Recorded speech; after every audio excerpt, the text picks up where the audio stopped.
I am Amanda. You may know me online as I am a T-Rex. That's what I usually go by. You may know me online as the person who runs Numbskulls on HSC, which is what we're doing today. Without further ado, I'm going to go in the order of the character keeper, and we're going to get everybody to just introduce yourself, your pronouns, and tell us a little bit about your skeleton. Logan, let's hear. Hello. My name is Logan. I also am known as Logan the GM. At least that's where you can find me on most places on the internet. And my pronouns are he, him, as well as my skeleton's pronouns are also he, him. His name is Spike. And he talks like this all the time. He's got a little bit of a punk vibe to him. He was part of the '80s punk scene, but somehow I don't know. Maybe he watched He-Man as a kid and he just got stuck with Skeletor. I love that. I love that so much. I'm so happy for the Skeletor voice. You've no Yeah. idea. I did watch He-Man a lot as a kid, mostly She-Ra, but still. Beautiful. Anna, let's hear about your skeleton. Logan, you're definitely not going to regret that voice by the end of the night. You're going to be fine. You have no. I've done voices for like 3 hour streams. That you know what? It's fine. It'll be fine. But I am Anna, aka Archival Dust Bunny, most places on the internet. I'm Korean trans advocate, museum worker, and TTRPG performer, producer, and podcaster. Find me on most social media at Archival Dust Bunny. My pronouns are she/her. My skeleton's pronouns are she/her as well. And I'm playing Catacomb, the very fashionable skeleton, who is kind of good with people. We'll see if that helps. I don't know. It's so hard to tell with this game. Nothing seems to help, but it's going to be great. Outstanding. Casey, tell us about your skeleton.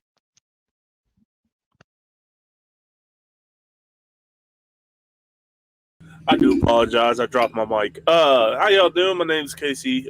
Casey Patterson. Tabletop trucker. 78 everywhere. That is worth being everywhere. And I'm playing. Oh, my pronouns are he, him, and Landon. My skeleton is also he, him, and he is the world's best smoke pit master, risen 100 years ago to perfect the art of barbecue. And that is his only goal in life. Yeah, he'll do things for boss, but like barbecue is his life now, or undead life now. Does he wear like a cool barbecue apron all the time? Does it All have the a funny time. phrase? What's it say? Uh you put me I'll on let the you think about spot. it. I'll let you think about it. Yeah, let me think about it. Yeah. I like the idea that he's like always barbecuing ribs because he's a skeleton. Yeah, Uh, yeah. Beautiful. Elsie, tell us about your skeleton. I will. Hi, I'm Elsie. I'm optimistic on all social media. You can find it spelled right there next to me. Today I will be playing Stapes, who is named after the smallest bone in the body because she is a small skeleton. So Stapes was risen today. She's a little bit of a magical little skeleton baby. I don't know what that means. I've never played Numbskulls before, but it's going to be really fun.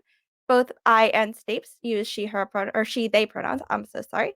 And yeah, just a little cozy little skeleton doing their best to fit right in. I love that. Okay, we've got an interesting group of skeletons here. The way this game is going to work is that the necromancer, which I'll be playing, is going to give you a task. And then you have to figure out how to complete this task without the general population knowing that you're a skeleton, because necromancy is in fact illegal. And you really like your necromancer. You don't want to get them in trouble with the law or whatever. So you're going to use your skills, your physical, magical, and social skills, and all of your problem-solving skills in your little skeleton head to solve these problems as they come up. And I think, in fact, we'll get right into it. It's the night before Christmas, and all through the cave, not a creature was stirring. Not even doing a rave. I didn't prep this, clearly. It's Christmas Eve, in your mountainous cavern where you live with your necromancer, the Grink. The Grink, you know them as sort of a fatherly figure, maybe. Maybe you feel like they're sort of a master that you feel you have to obey. Or perhaps it feels like just an old buddy. Or someone you just met today if you were just risen today. Everyone has their own personal relationship with the Grink. The Grink himself is not in a good mood. You see, the people down in Yville, they're celebrating and having fun and being loud, and they have all these lights, and they're playing Christmas carols over and over and over on the radio, and that's all he can listen to because there's no other radio stations, and it's just making him bonkers. So what he wants you to do, well, he pulls you all into a room, and I mean, it's cozy for a cave room. It's got like a big red carpet and some cozy chairs, but you can hear the dripping of water kind of running down the sides of the walls, and you can probably hear some ghosts howling in the background. It's got to be a haunted cave because that just seems right to me. He pulls you in and says, "Now listen, I hate those Yvillians, and I want them to stop. I need them to be quiet. I need you all to hop down the mountain and stop their festivities, or else I'll go mad and run around in my skivvies." That was amazing, boss. That was amazing. Great. This is why you should always prep games. Unfortunately, I did not. I don't prep stuff. Um, so yeah, the Grink wants you to go down and steal Christmas, steal it away from the Yvillians, who clearly are just being obnoxious at this point, and maybe they need to stop and be more respectful of their neighbors. So he has called you all together, his favorite skeletons, and the new skeleton who's getting their first trial run, first time out. He doesn't really give you any instructions on how to steal Christmas. Doesn't give you any supplies, but you know that that means that you have the run of the cave. You can do whatever you want, take whatever you need to get this done. All you have to do is get down the mountain, steal Christmas without anyone knowing your skeletons, and then get back up the mountain. Easy peasy, right? Well, we'll see how it Right. goes. So, let's get planning.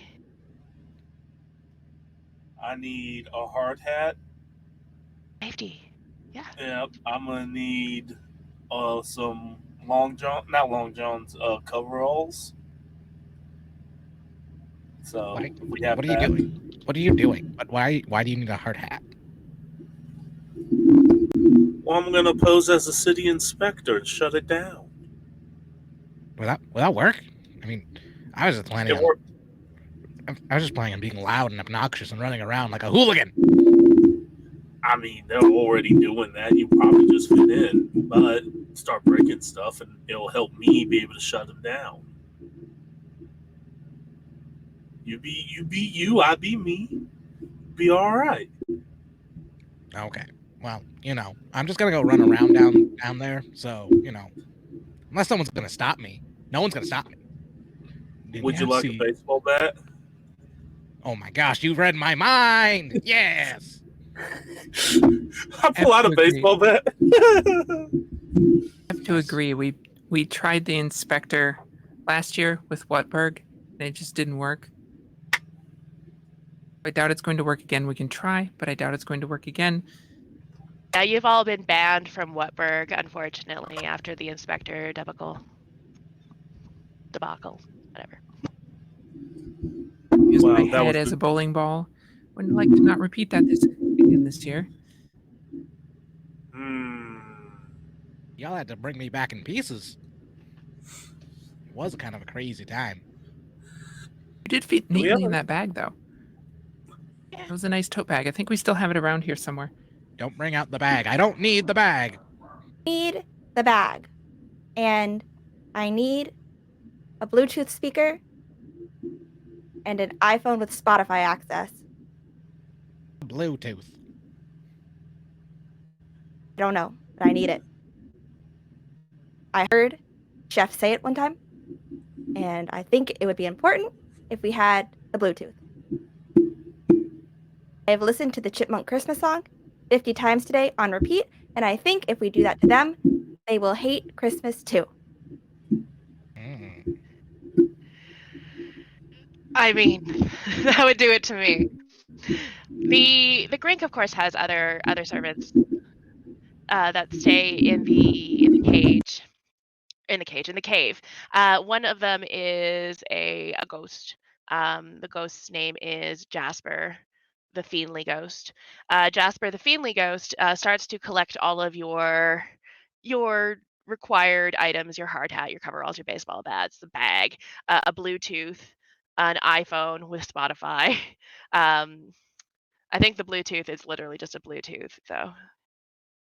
I think That's that's funnier. that's what you want, right? Yeah, That's what you want. I think that's I'm what the Bluetooth Jasper, is. the Fiendly ghost. It's okay, That's how Jasper. he You don't talks. have to pretend to be fiendly to me. I know you're not actually fiendly, but you're doing better at it. Thank you. I try really hard. I practice in the mirror for 10 minutes every day. It's really paying off. Thank you. You've known me for so long, and I appreciate you. I A don't know lot. how many minutes are in a day, A but lot. okay, you've More been than practicing 10. a lot. More than 10? That's a lot. It is. Here's your I try. tooth. Thank you, Jasper. And then I try to pat Jasper's shoulder, but my little bony hand goes right through Jasper's little ghosty body. Yeah. It's strange how ghosts work, where they can pick things up, but you can't touch them. But that's just how it be. That's just how ghosts be. So we have the vague ideas of a plan for this Christmas heist that needs to happen. I think as you prep all of your stuff, hold on, I need to double check the lines and veils before I introduce anything new. Beautiful. And in walks Grinch's arch nemesis, Santa Claus. He's big and round and red and jolly. His cheeks glow with happiness and cheer. Ugh. And he's laughing. He's holding his belly as he laughs. And he has a candy cane gun. It's a gun, but it's made out of a candy cane. It doesn't shoot bullets. It shoots Christmas cheer, which is even worse, of course. And he's got just a group of mall Santas behind him. And he says, "Not this time, Grink. I see you, skeletons. I know you're skeletons, and I see you getting ready for a heist. Well, I'm telling you, I'm here at the top of Nakatomi Mountain to heist back. And I'm going to make it hard for you to get down there and steal Christmas. You're going to wish you had died hard." I mean, we've been dead for a while, fat man. Who let in this loser? Jeez. You have no idea of the meaning of dead, the meaning of time. Santa, Yes, are you allowed to do this? Isn't heisting naughty? Are you allowed to be naughty? I'm allowed to be naughty if it's for a good reason. I think that's how naughty works. I think That's you're a supposed to be slippery slope. jolly. Yeah, That's a slippery slope. that's Really an is. entry naughty. That's an Mm. entry naughty, and before you know it, you're on your own list, and then I don't think you can deliver presents, and then you've heisted Christmas yourself. Ho, ho, ho, ho. We're just trying to do our job. Are you not workers' rights? We're just trying to do our job for the holidays. I think the Union? mall Santas behind him are like, workers' rights. What's that? What's Yeah, we're Union 112 of the Skeleton Division. What about you? Yeah. You guys don't Hmm? have a union? That should really form a union. We get health Apes. benefits. Take care of your bones somehow.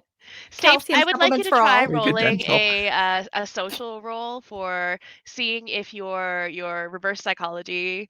Well, this is actually a slippery slope to actual badness. Santa, no. you're doing your own bad thing. Let's see if that'll work. So I want you to roll 2d6 using your social success range. You have Oh, no that's points in your social range, so that means your success range is a 7 or an 8. let's go. That's a 7. Fantastic. Yeah, I think Santa isn't really following, but you can see that the mall Santas, especially the talk of the union, the talk of being on your own naughty list, I think the mall Santas are kind of like, yeah, hold on. Why are we even here? We're supposed to be at our malls. Like we just left work? What? Hold on. And I think yeah, you've got an in. You've got an in through the mall Santas now. Okay. Think of all those children now. Those children who are in the malls and the Santas are not there. And now look at that. By being here to heist a heist from us. You're heisting the happiness from all those children by not doing your job. Who is the real villain of Christmas here? Ho ho ho! Clearly the real villain of Christmas is the monster who's trying to steal Christmas from Wyville. Not the Santa Claus. It's never the Santa Claus. Name one movie or TV show when it's ever been Santa Claus that's bad. Ho ho ho. Santa 1, 2, and 3, the Tim Allen movies. Bad Santa with Billy, what's his name? That one's right in the name. Bad Krampus. Santa. Um, hell, isn't there like one that a mall Santa Claus is like a hired assassin? Like, there's plenty of bad Santa Clauses out there. Santa rears back with another laugh, but you see he's kind of got like a sweat drop. It's pouring down his face. It has like a vanilla scent. It smells like nice coffee. Uh oh, I'm not sure. All I know is that I should stop you. You you shouldn't be stealing Christmas. I'm pretty sure that's wrong. I'm pretty sure that puts you on my naughty list.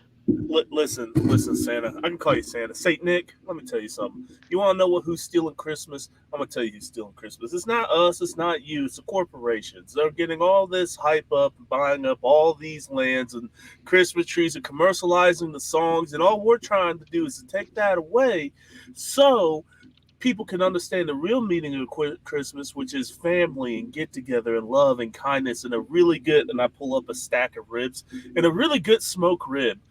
So instead of trying to stop us, why not you and your gang of Santa Claus help us destroy the capitalism that is now Christmas and take down the corpo enemy and really, really be the heroes? I would really like for I forgot your skeleton name. Landon, I would love for you to do a social roll. Now you do have 2 points in social, so that's expanded your success range. So 2d6. Try making a social roll and we'll see how successful you are.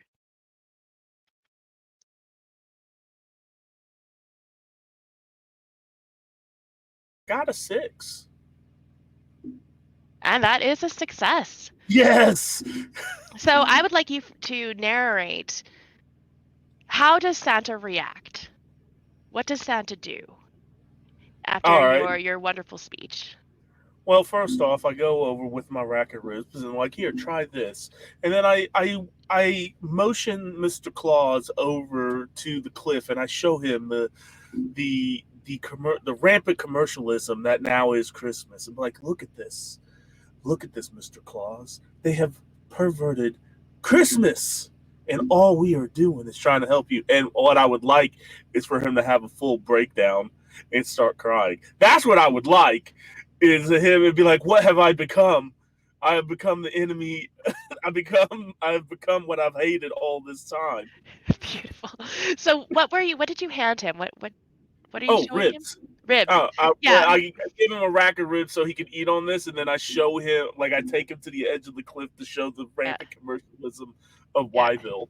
He's got the ribs in his hands, holding them with his gloves, the barbecue sauce, which is just tangy and sweet in the perfect ratio. And he's kind of nibbling on the ribs and looking out over Yville. And you can see as his eyes widen and they start to water, the Christmas lights of the town reflect on his eyes, and you see tears start to fall, and he chews and he looks down at the ribs and he says, "There was a time when being on the naughty list meant something. There was a time when children strived to be good, not just for presents. Now, now they get presents even when they're not good. Now, they don't want a doll. They don't want a Jenga set. They want brand new Bluetooth speakers and iPhones with Spotify access. How? How have we become this world? How have I contributed to this?" And he looks again at the ribs and nods towards them as if talking to them because they're very emotionally impactful. And he hurls it off the mountain. And you see it go spitting, the drops of barbecue sauce flying off. And then the wolf jumps up and gets it and has a nice snack. And he says, "No more. The Santas are taking down capitalism today." Let's go. Down with the man. Beautiful. And I think all the Santas are like, "Yeah, we should also form a union." So Noah guy. the Skeletor Union. Yes. I love it. Union 112 of the Skeleton 112. Division. I wonder what kind of breaks you get, because I feel like being in service to a necromancer is not. Oh well. Anyway, mandatory xylophone breaks. We need that. We Yeah, need the xylophone break. Good dental. great dental. Good dental. Osteoporosis check every year. Yep. Free calcium Damn. supplements. Yes, so important. Beautiful. I like this union. I think I want to join this union. Actually, my skeleton can handle that. Free chiropractors. Incredible. So you have a group of Santas at your disposal, along with Mr. Claus himself. So we're off to a good start. You've stopped the heist on Nakatomi Mountain, and you have a bunch of items. One of them is literally a Bluetooth, and you've got Santa, who's literally magical. So I feel like this heist is getting off to a good start. I think it's time. We just show him the lies that have become Christmas, and he's like down with the man, and some really good ribs. I love that. That's sometimes that's all it takes, is showing the truth and some real good ribs. I mean, when does that not work, actually? It's fair. I think it's time to head down the mountain. Now, it is early in the evening, but because we're very north, the sun sets at like 4:15. It's one of those situations where you go to work and it's dark and you come home when it's dark. I'm not talking from experience here in Edmonton, Alberta, Canada, but it is like that. It sucks. But the sun is completely set. The sky is very clear. You can see the different stars. You can see the constellations that you know, if you know any. In fact, I want to know which constellation that your skeleton knows of, even if it's not real, which one's their favorite and why. Let's do a little character building.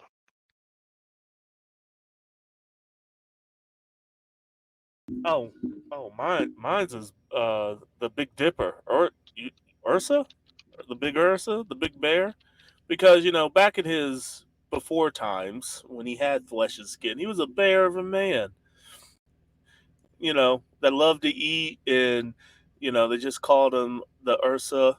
I think that's the correct terminology for bear in Russia. Is it Russian? I don't know. Latin. Okay.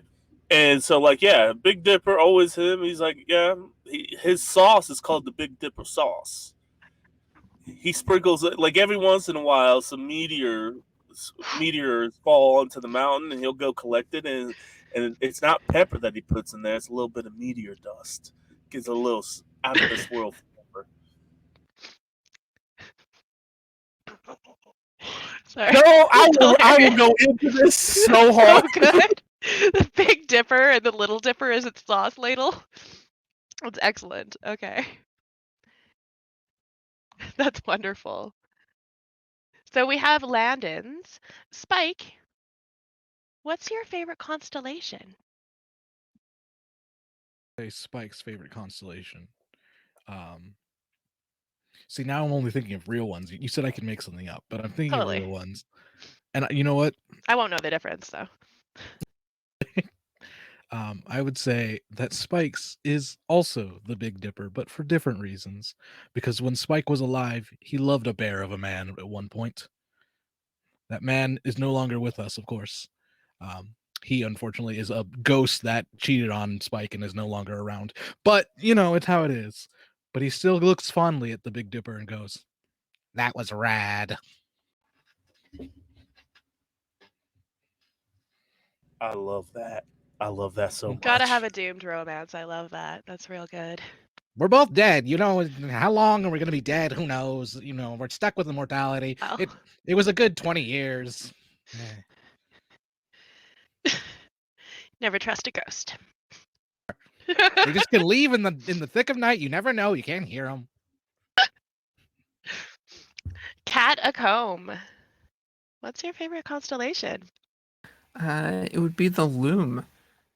She was a bit of a fashion icon when she was alive, and she's always been kind of tied to the textile industry. So she always looks to the Loom for guidance. I like that. It moves around the sky a lot, so it's not very good at navigating, but she tries. Well, there's navigational guidance, and then there's internal navigational guidance, and those are slightly different, probably. Bad for both, but she tries. Okay. Good to know. Stapes. Yes. Oh, everyone loves the Godzilla constellation. It's such a good one. Recently released 21 new constellations, and Godzilla is one of them. And Yeah. I died Yep. very recently. This is my first day being a skeleton. I remember Godzilla fondly. I don't think I knew anything about the stars, but I saw that one. It's one of those Wait, for memories from real? life. Godzilla's now a constellation for real, for real. And the I TARDIS, fucking love this. Eiffel Tower. I love this country. I love NASA. I love the nerds. I love that. That's wonderful. So we have a beautiful night sky with these beautiful constellations, and somewhere out there in the forest through the trees there is a wolf eating a delicious set of ribs. But as far as you know, between you, Yville, there's nothing but trees and mountain. Now this isn't one of those mountains that you're gonna have to like do harnesses to climb down or whatever rock climbing stuff is. You can. There's a way to hike down the mountain safely. Not that you really have to worry about safety. It's not like you can really you could get hurt, but more like you just break some bones. But I feel like that's kind of normal. And you have a good Amanda, I have a question. what's that? Can I do some sweet tricks on a snowboard? In fact, we're gonna have a little moment where I'm gonna get everyone to describe how they get down the mountain. Aren't at least a few sweet tricks, then I don't know what we're doing here. I've been playing SS Tricky on like an emulator for like the last Nice. 36 hours, so I'm like, oh, okay. I'm gonna do some Yeah. sweet tricks now. I played Slug Blaster a little while ago on this channel, and all I've been thinking about lately is Slug Blaster. So I feel this energy. All right, so yeah, think about it. How you want to get down the mountain. And then we'll narrate. We're not going to get all the way down the mountain. There will be complications, of course, and you will have to roll things. So just a heads up on that. Your situation, your idea might not pan out the way you want it to. Let's go in reverse character keeper order. Stapes, how are you getting down the mountain? So this is Looney Tunes esque. Okay. So since we're skeletons, bones are smooth and the pelvis is toboggan shaped. Almost. It's like a little, it's a swoop. So I want to get a running start and just like use my own pelvis as just like a curl into a ball and just shoo down the mountain. Brilliant. There's no way that'll fail. Absolutely not.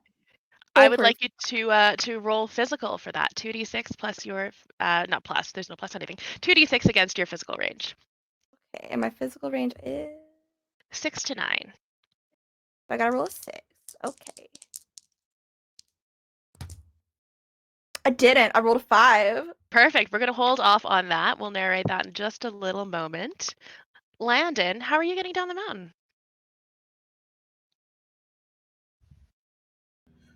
I am strapping up my old trusty board with my Bluetooth speakers and taking whatever punk music I have been graciously introduced by Skeletor, because that's all I can think of right now. And I want to be doing, backflips and 360s and 720s. It's just having a grand time because it's been a while since he left the cave. Usually because he's the head chef that he's always busy. So, anytime he can get out, it's great. Important question. What kind of trick can you do now that you're a skeleton that you couldn't do when you had like skin and stuff? Oh, I do the no header. Sometimes my head comes flying off and then I'll land on it and just do a little seesaw back and forth and then like kick it back up onto my skull, onto my neck. Always looks so cool, especially when you time it right to the music, like, wow, and then the triumphant music happens. Yeah, it's awesome. Always love that. Well, I would like you to roll physical as well. Your physical range is 5 to 8.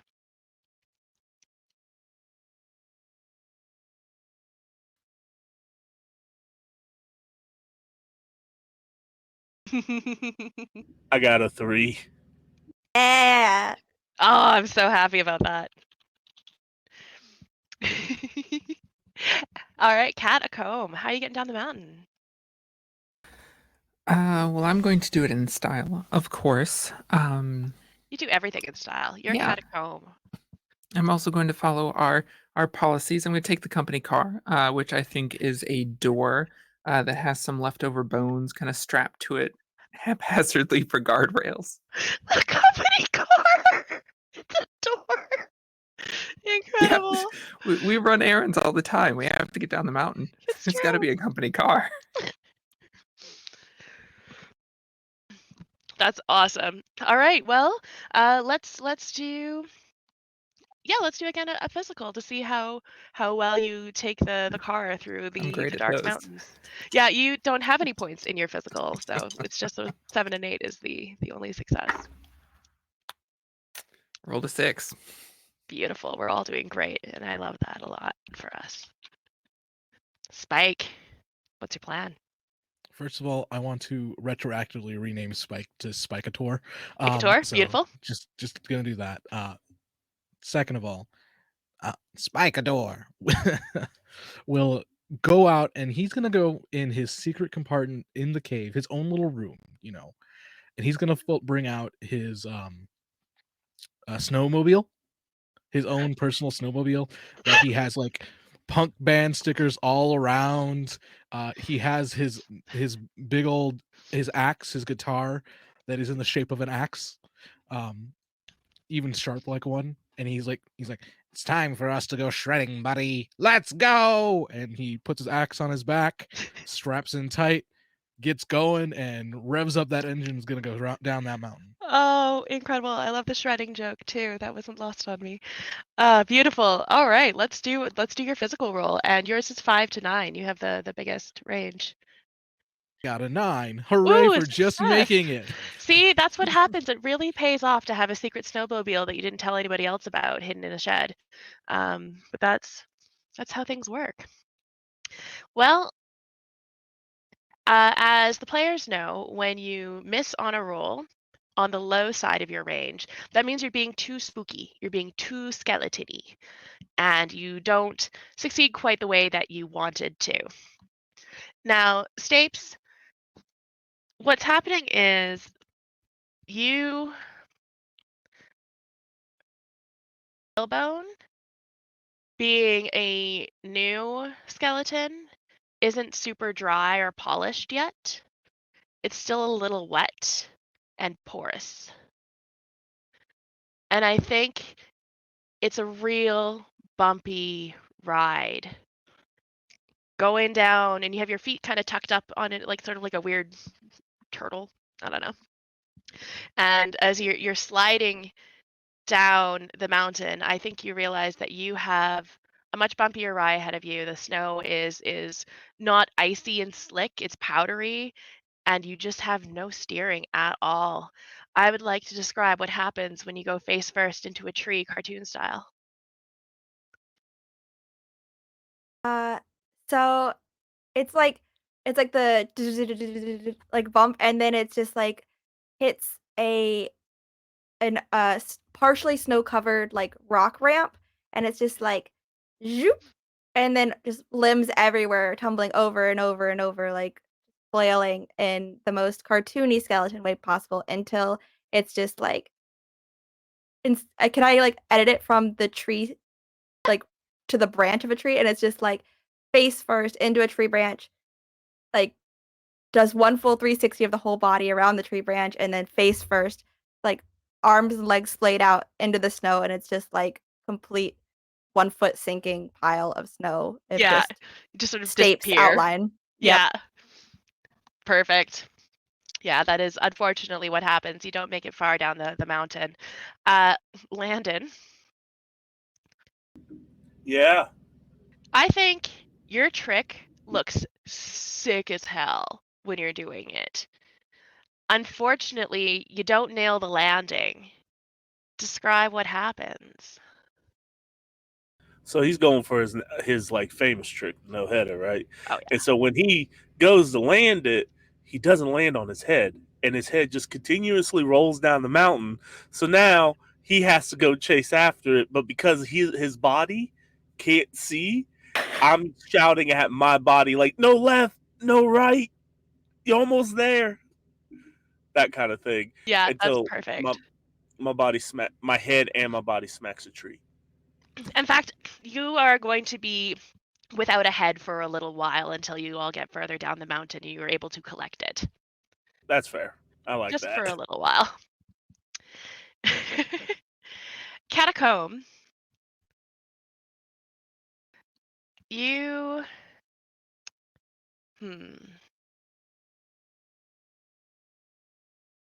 Have you ever seen Christmas Vacation? Yes, a while ago. Your door, I think, Jasper, the Fiendly Ghost, and you didn't know that he has done this, but recently he decided to buff up the company car a little bit, and he has added like 100 layers of shellac. It is fast, much faster than you expect. And I think you hit the same ramp, snow-colored rock ramp, which actually I assume that Landon built for cool like snowboarding tricks, but it is covered in snow. But the same ramp that Stapes hit. Describe what happens as you hit this ramp at like an unbelievable speed, like 100,000 miles an hour. I don't know miles. I'm sorry. I don't know how it's fast. Yeah. As she hits this ramp, the back of the door where it's not shellacked, I think, catches the rock and sparks as it launches into the air. Shellac is very flammable. Yeah, this is And just lanolin shellac too, so extra flammable. yeah. So just in a whoom, the entire door catches fire, and I'm just a flaming door flying through the air. Oh, we get this one really beautiful shot from behind. We see the wolf finishing up its rib meal, and it looks up into the sky. And as it looks up into the sky, we see the loom constellation, and we see Catacomb on this door on fire, flying across the constellation as if being a star by herself on her own, and then crashing spectacularly in a fireball. Yeah, I think the door is inside of a frame as well, and as it burns up, the door itself falls through. And she's kind of straddling this frame until she crashes into a large snowbank. Yeah, then there's the snow kind of poofs up all around you, and the next thing we see is you have a little bit of a snow hat on, and you're just kind of all covered in soot, and the frame of the company car is barely visible, and you just sort of heave a sigh. No, you don't really need to heave a sigh. You don't have lungs. You're a skeleton. It's not the first time it's happened. Yeah. Just have to file a report. Again. Spikeator. I think you can give like a full, beautiful narration of exactly how your plan worked out. Maybe pick up some of your friends along the way. Yeah. Spikeator gets on his snowmobile and he goes hard into the snow. I'm not gonna do that the whole time because it's very hard to do that voice. It's good for when I'm talking, but not when I'm just narrating. So I'm just gonna imagine he like peels out of the cave, blowing snow behind him, covering all the other skeletons and Santas that we've left behind. And I say, "Follow me, losers!" And I just start going down after everyone. I take out my axe that I had with me and I kind of start swinging it above my head and I'm like, time to scoop y'all up, and I start everyone I like run like I'm like going wide all across the snow, picking up everyone's skeletal body with my axe on the flat side, not the sharp side. Don't worry, I'm not gonna hurt anyone. And just like, got none, got two, I got three. Oh wait, that's some other guy's stick. And I have collected my friends from this disastrous situation, and we continue down the mountain towards our destination of this wretchedly Christmassy town. It's as you get closer to the town, you can hear the sounds of Christmas cheer, like laughter and giggling and like even more Christmas music and caroling. It's awful. It's just echoing across the night. You know how sound travels faster when it's cold too? It's the worst. Unfortunately, your snowmobile runs out of gas and electricity because it's a hybrid halfway I care down. about the environment. Damn it, I cared about the environment. And you find yourself puttering to a stop in a clearing. And in this clearing in the center, stop. You look around, there's trees all around you. Strange trees. They're tall and have strange almost carved look about them. You notice that each tree has a symbol, a strange door. One has a turkey, one has some hearts, and of course, one that's open has a Christmas tree. And standing in front of it is the tallest skeleton you've ever seen in your entire life. He's wearing a strange red Santa hat, which does not match his stripy, creepy outfit. But in a bag over his shoulder, you hear muffling. You see thumping and pushing, and you realize that this extremely tall skeleton has stolen Santa Claus. yells out, Santa Claus, "Help me! This other skeleton has me!" And we're going to take a little 10-minute break here for drama. And when we come back, we'll see if you can do it better than Jack Skellington, which I think you can.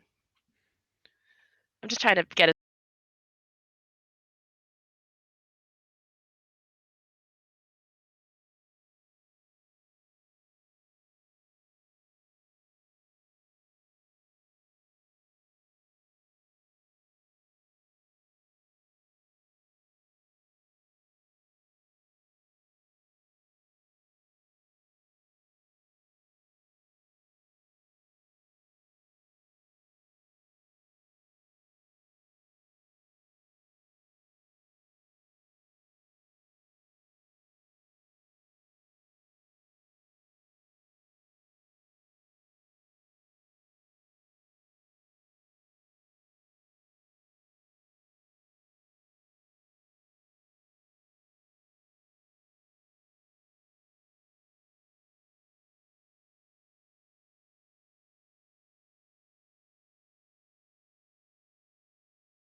Welcome back, friends. Thank you for sticking with us through the break. We have left on a cliffhanger. A skeleton, which is different than a skeleton, has kidnapped Santa Claus, and now the Numbskulls are going to have to deal with that. And thank you. My partner just gave me a Caesar, so I have a nice Caesar for me to drink. Caesars are, I don't know if that's a Canadian thing or not, but they're usually made with Clamato, but I don't eat meat, so mine's vegan. Yeah, it's like mine's a Bloody Mary, basically, made with gin, I think. Anyway, doesn't matter. The important thing is a skeleton has kidnapped Santa Claus right in front of the Numbskulls, who are on a mission to steal Christmas from Wyville for the Grink. What are you gonna do? If anything, you just leave him to his fate, I suppose. I wanna do this to Sandy Claus, but he became our friend too fast. So I want to pants Jack Skellington with magic. Perfect. Okay, let's get a magical roll. Now your magic is you have a success range of 5 to 9, so that's pretty good. Let's do the 2d6 and see what happens. And thank you for the hydrate.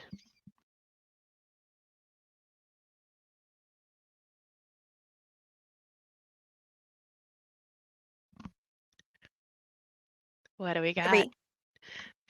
Fabulous. I'm gonna let you run with this because I'm not. What super scary thing happens? Why are you being? What is it about being a skeleton that's very spooky has caused this pantsing problem, this pantsing situation to go wrong? I think I forgot how to wear pants. So I think they went the wrong way and it went and gave him a wedgie and up instead of down. Yep.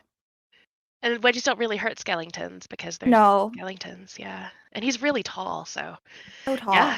Yeah, I think that's what happens. You dive forward and the in the moment you're pretty sure you're doing this right. Like you weren't alive that long ago. You're pretty new. You're 1 day old as a skeleton. This should be easy, but no, the pants go way up. Now, I think the skeleton recognizes you and sees that you're trying to do this and looks back at the group of you and sort of snarls with a scary skeleton face. His face is somehow very animated. It's very strange for a skeleton. You've never seen anything quite like this. And he snarls and his mouth gets real big and he goes, "Rah! Get them, my goober doobers!" And he's streaming from the open door. Come out these little animated, they look like they're maybe made out of clay, but they're moving and they're frightening and they have sharp teeth. They look like candy corn, like the kind you get at Halloween that nobody wants to eat. And this horde of goober doobers comes running for you, their teeth gnashing. What do you do? I throw my emergency ribs. Are those just your own ribs? No. I have in my little back pocket bag. You said Cartoon Logic Infinity Pocket. I have emergency stash of barbecue ribs that I throw at them. Doesn't everyone have a emergency stash Yeah. barbecue ribs? Maybe some chicken legs. You know. All right. Really So hungry. we've got the emergency rib throw. What else is our plan? You can combine plans too. I think you work together enough that you can kind of read each other.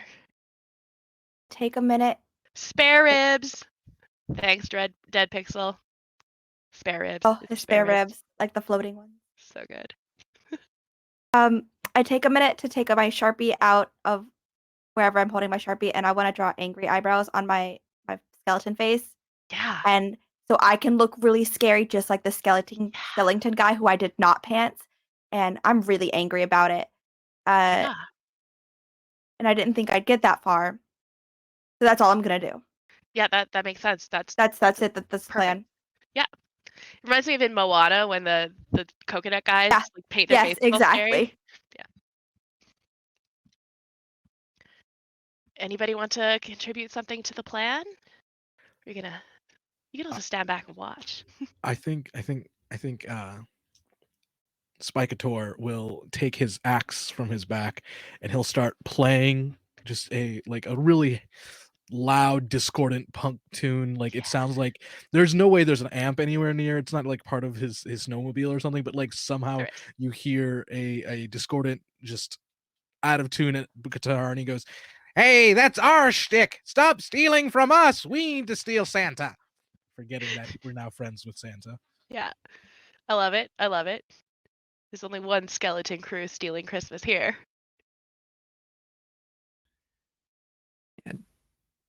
Trying to avoid this spinning into some sort of fight, Cat, I think, kind of quickly steps in between everyone, arms out. I think we can talk about this. We were trying to steal Santa. You seem to have already done it. We're happy to take him off your hands now. Make it a little easier for you. I love this. I think everybody, except for Landon, everybody's going to make a social roll because you're trying to be scary, or you're trying to intimidate, or you're trying to placate. Landon, you are just chucking some ribs, so I think that's a physical roll. I would like to draw from the flirt fund. Oh, we do have some flirt fund points, my friend. Thank you to Rich for the donation. And the way I've decided to do flirt fund is that if you want to flirt, you are welcome to add on one onto your range, onto your social range. So, Kat, that would give you either a 4 to 9 or a 5 to 10. 5 to 10. Okay. I think we can all work together. I can see you're not having any problems. Spindly, bony legs of yours. Very nice. Very strong. Seem to be handling it just fine. But we could help you.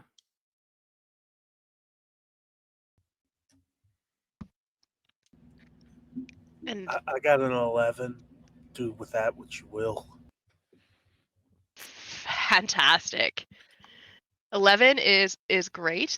11 is outside of your physical. Never mind.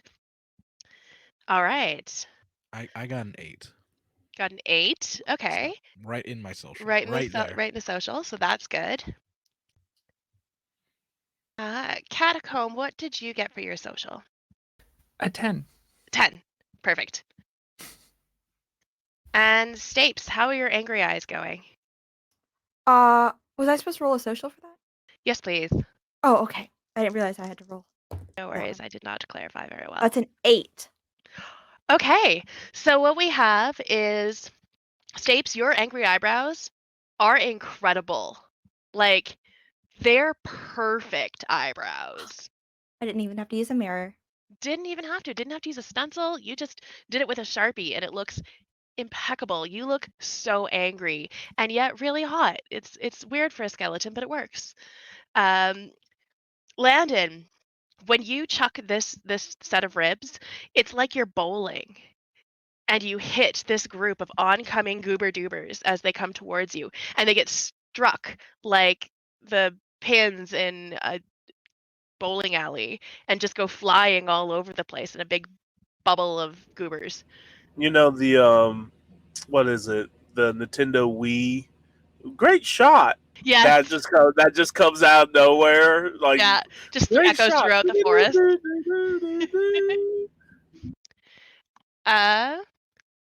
We had Spikator, you got a 3, you said? No, I got an 8. An 8. Sorry, yes, you were right in it. So Yeah. that is perfect. Yeah, everyone succeeded? Did I miss something? I think we all did. Yeah. Wait. Yeah, everyone's good. Okay, so Spikator, your discordant punk music, it sends a shiver down the spines of everyone around, and since everyone around is either a goober doober or a skeleton, that's pretty impressive. And I think it is shocking enough that the skeleton drops the sack with Santa in it. Just like, what is that sound? and that's my like Danny Elfman voice. Or who's the guy that does the voice of Jack Skellington? He's the guy in The Princess Bride. Anyway, it doesn't matter. Last but not least, Catacomb. Jack Skellington. Oh no, wait, that's not his name. He's just a Skellington. We haven't introduced him as anything except a Skellington. He looks at you. This short skeleton compared to a Skellington anyway. And he sees the sincerity in your delicate, bony face. And he takes a step towards you with his little tiny feet that make no sense. How does he stand up? And he says, perhaps we can steal Christmas together.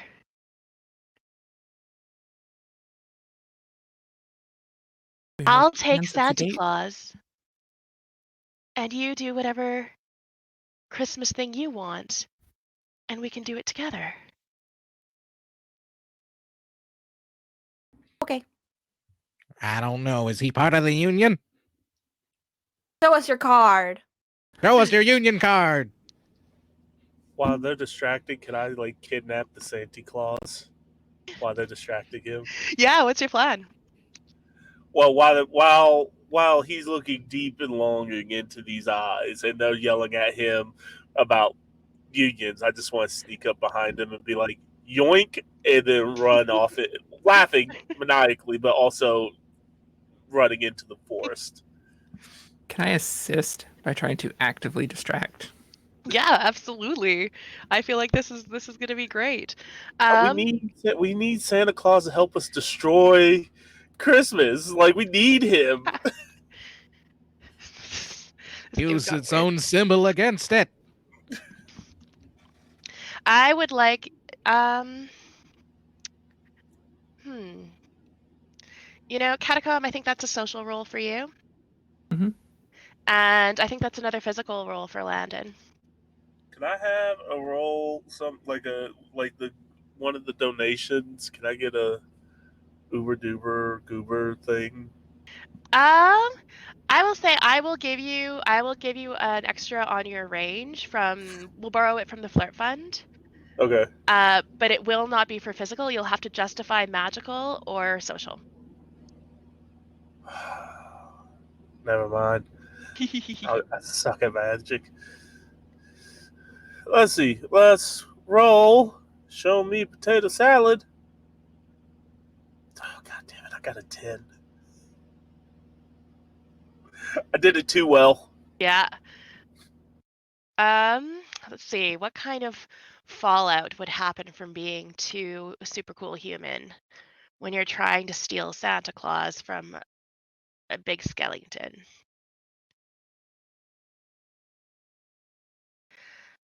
I think let's see what happens with Cat first. If not, I got one for you, Amanda. Oh, beautiful. I love it. I rolled a 6. All right. Which I believe is within... That's within your range. Yeah, I think the skeleton takes another couple of steps towards you and reaches out his extremely long, weird, bony hands and takes your bony hands, which are also bony but not as long, into his. And for a moment, you are silhouetted amongst some of the leftover burning debris from the door of the company car.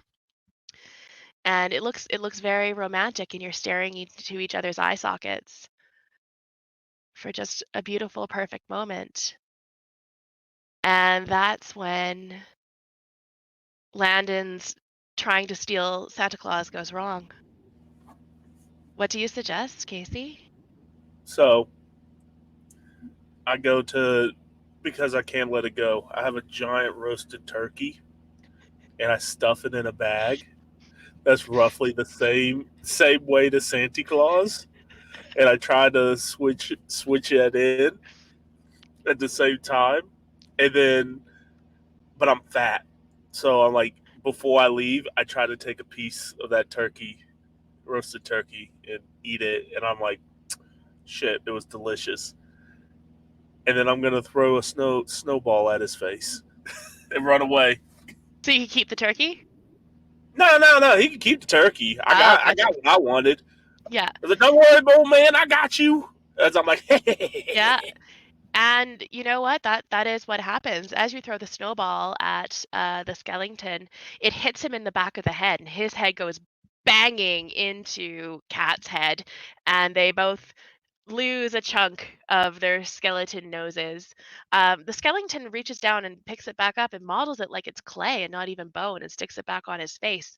But unfortunately, Cat, you've got a big hole in your face now, where your nose hole used to be. Now it's an even bigger hole. Yeah, that stings. I would like to try something since we have Santa Claus. Yeah. Kind of rubbing in her nose. Ow. Sorry. It's not you, it's me. I want to shove him back through the door if I can. I love Jack this. ain't being very loyal anyway. He's got somebody. Stop being a homewrecker. I love this. This is great.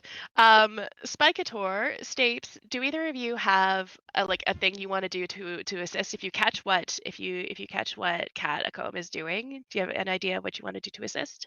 Or are you just watching the chaos? I'm watching the chaos, Love it. looking really Uh, angry about it. Yeah. I think I would I would bum rush skeleton fella to Yeah. help. I love it. If you're gonna bum rush him, I want to make an adjustment. I want I want to tabletop him. Yes. Yeah. Yeah. This is the perfect plan. I would love for everybody to make a physical roll. There's no way this can go wrong. Including me, or am I out of the scene? I think Our at this moment you've caused the distraction enough. I think it's right now it's getting Skellington through the door. Our office wrestling league is paying off all those practices. It might have been too good for me. I got a 12. Uh-oh. I got a 3, so the opposite end for me. Uh-oh. I got a 6. All right, so you're doing okay. Oh wait, you're not. That's outside of your physical. Okay, so we have 2 spooky failures and 1 to human failure. I think what's happening here is Catacomb, you push Jack Skellington, and he stumbles backwards, tripping a little bit. At that moment, we see Landon. No, Landon, you're not here. We see Spikeator running in, just sort of ready, like a football player ready to do that thing, the tackle. That's the word. I don't know sports. A linebacker tackling? Is Yeah. that what you're trying to say? Yes. Thank you. Coming doing that, and I think what ends up happening is that for some reason, Spikeator, you were expecting better skeleton on skeleton hits. You're used to the wrestling league that you and your friends have back in the cave. So you're used to fighting skeletons and not skeletons. This guy is Skeletons are more completely. fragile. This guy's in a completely different weight class. This is not fair. So you are, compared to the skeleton, you are practically a fully formed human being. You're big and you're tough and you're solid and you're not made of clay. You're made of bones. So you hit the skeleton in the midsection, and his front half topples forward off of his bottom half. His bottom half falls into the snow, and his top half topples forward over your back and goes rolling off of you into the snow. As the back of his legs stumble backwards, they trip over Stapes. Stapes, you dive down in behind, and his legs trip over you but get tangled in your own skeleton bones, and now you have these 2 fake kind of skeleton legs sticking out of your rib cage and sticking out of your neck bones, and just you're like a mess. You're a mess of bones and clay bones. And the skeleton looks up at you all with its big long arms and starts shaking both of its fists. Ah! Never trust a skeleton. What? That's racial profiling. I'm suing. And I think the skeleton gets out his iPhone with Spotify access and starts to record.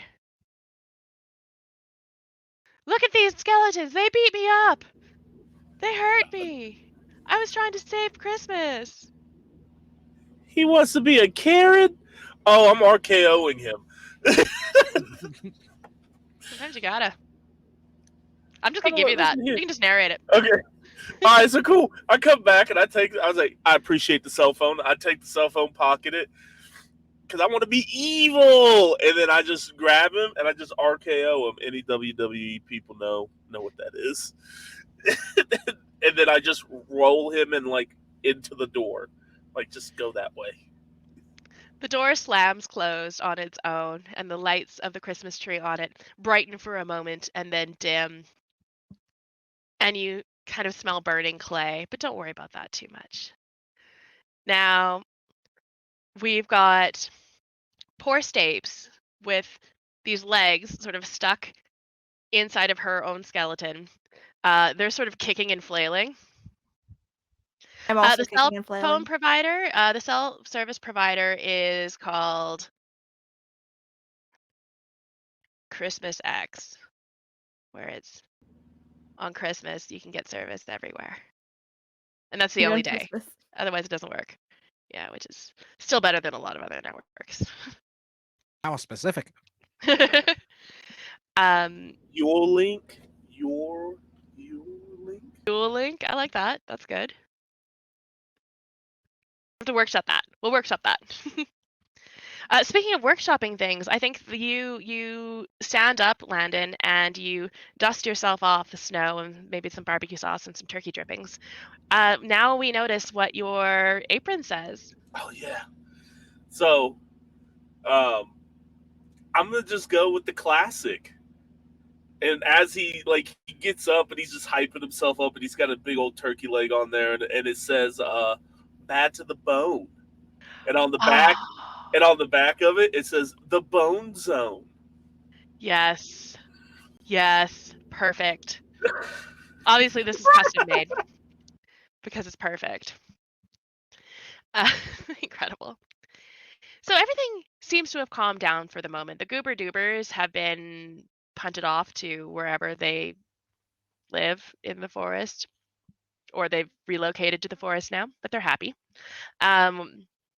We've got poor Stapes, who has a bunch of legs, but that's okay because you're still okay. You're still alive, or dead. You're still dead, but not. You know what I mean. Kat, you are feeling. I don't know how you're feeling, but you're physically okay. That flirt didn't go quite so well, but I think your goal was more to distract than to actually flirt. Yeah, This time. it definitely hurts the ego though. I mean, it's awfully cold out here. I'm a bit chilled to the bone, but aside from that, it should have worked. And I think Spikator, you and Landon help Santa up out of the bag. Santa has a turkey leg now, just sort of munching on it. Because Come, my comrade, we must go and fight. To dismantle the means of oppression. and Santa looks at you and says, "Yes, yes, let's go. I'll call my sleigh." And he toots on a little kazoo, and a magical sleigh shows up with a bunch of reindeer. Yeah, slay, slay, Santa. Yes, king. And Kings no masters. This is just Santa. Fair enough. yeah, you all hop on the sleigh, and Santa flies you down the mountain to the base, just outside the town of Wyville. Things are eerily quiet. The lights are still brightly dancing. There is some pre-recorded caroling music playing, but you don't see any of the Wyvillians. and you don't hear any of the laughter and giggles that you heard before. It's eerie quiet. Santa unloads you all from the sleigh. Stapes, your extra legs are kicking. How do I get them out? You want to try and pull them out? Yeah. How do you want to try and get them out? What's your plan? One of your friends could help too. I'll help. Okay, let's. Okay. We're gonna detach my head and my like pelvis, so it's just like an empty rib cage, and then we're gonna slide them out. Copy that. There's no blocking from either side. Okay. Okay, guys. Somebody has to like push from one end. The other person has to pull them out the other end. I need somebody else to help, or I use my own arms. I don't know. Who wants to help? It just Landon. I'll- I think Landon's I'll gonna help. Okay, Landon and Spikator. Okay. All right. All right. Two Koopa Who's Troopers. doing the pushing? Who's doing the pulling? I'll do the pulling. Push. Fantastic. I'll get you both to roll a physical. I got a 7. I also got a 7. Perfect. I would like you to describe what it's like to push extra legs out of a skeleton. For you as a skeleton. I mean, I'm as careful as possible, and then I get really impatient towards the end, and I just be like, "Give me your soul," and then I pull the one leg out, but then I tumble into a building because slapstick comedy is what I live for. I think we actually have a flash of you saying, "Give me your soul," to like every other animal you've ever been like, or meat thing you've been cooking that has a foot. It's just like your catchphrase. Well, I get it. Soul. Like your foot. Okay. Yeah, I got it now. Yeah.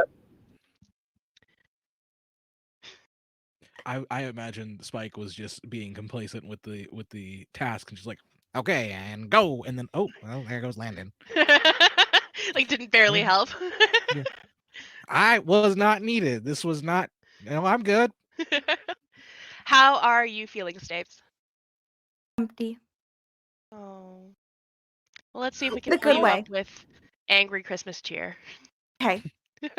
Bet. I don't know how this happens every year. Every year. Single year. Always the extra feet too. I don't know why. I remember none of it, as this is my first Christmas. They're continuing a strong tradition in this family. Okay, I believe every word you say. As You'll do all you right, kid. You'll do all right. step towards this small little brightly lit Christmas town, I think you all see something as you watch the town that reminds you of Christmas when you were alive. What is it? And do you feel happy nostalgic or sad nostalgic?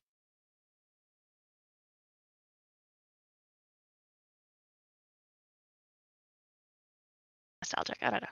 What do you feel?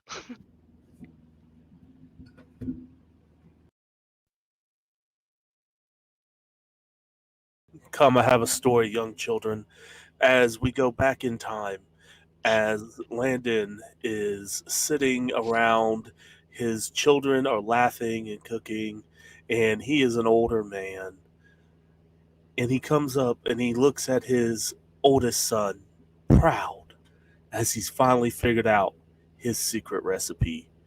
And as he takes a bite of his son's ribs, he fades into nothingness. And his next memory is that he is a skeleton up on the top of the mountain. The ribs were so good he died on Christmas Day. I mean, if you're gonna go, that's the way to do it. Death by delicious ribs. Food is good for the soul, and apparently death as well. His son ran with it. He called it the assassination ribs now. It's so good you'll die. of our army is just people who tried the ribs. That's just what we got. It's amazing. It's just all these people from this one town that all eat these ribs. It's illegal in most in states, but oddly enough, not like in Alaska. I don't get it. They're just different there, I guess. I'll say Spikator remembers a fond Christmas Eve show he put on with his old band, Billy Bones, and the Billy Bones were playing late on Christmas Eve, and just as they were ending it, a power outage went out, and a blizzard had knocked out all the power, and everyone just no, we need our Christmas punk. We all need our Christmas punk. Took out their lighters, they lit the stage, and we played acoustically on electric guitars, which does not sound that great. It's just a fact, but he fondly remembers that memory of hell yeah, Christmas needs punk. It sure does. Maybe that's the problem with Yville. Lost their punk spirit. Oh. Now I'm convinced I need to go get my bat and start hitting mailboxes. I mean, Do we got M40s? Oh, explosions. Cat Staves. What are you being reminded of? With the town being empty, I think Kat sees kind of through the window of a house a Christmas tree that has not been watered enough. And it has caught fire and is starting to creep up the wall. And she stares at it with her head tilted and starts checking her pockets for marshmallows. Gonna have a nice little roast marshmallow. Do you like your marshmallows super burnt or kind of a little bit brown? Or in between? Definitely burnt. She has a number of memories like this. It's troubling. Yeah, starting to see a pattern here. Maybe an arson kind of pattern. I don't know. We'll see. What? Could be the problem there. I don't know. Maybe nothing. What? Never arson. Arson? What? I think not adjacent, but maybe down the alley next to that now burning Christmas tree is a raccoon digging through the trash and then coming out with its own little Christmas treats. And it's like a flashback almost to a time which also was drawn in from our mountain excursion we just ended of one Christmas. I think Stapes was taking a nice little stroll down a mountain and found a raccoon that they tried to befriend. And on their end, they felt like it was going to go great, and it's really just a really fond memory, but I don't think the raccoon liked being hugged that hard. Oh no. I just and it was just not a friendly friend as I try to tie my own Christmas movies into the game as well because I love Elf. No, that was a great reference. So you are all did we lose Logan? No, he's here. Okay. Can you not see me? I can see you. It's not on my little screen thing for some reason, but that's I okay. had a weird glitch, but now it's back. You are all heading. Oh, okay, Logan. If you are here, we can't see you and we can't hear you. If you can hear us, that would not be something we would know. Okay, Taylor can see and hear. Yeah.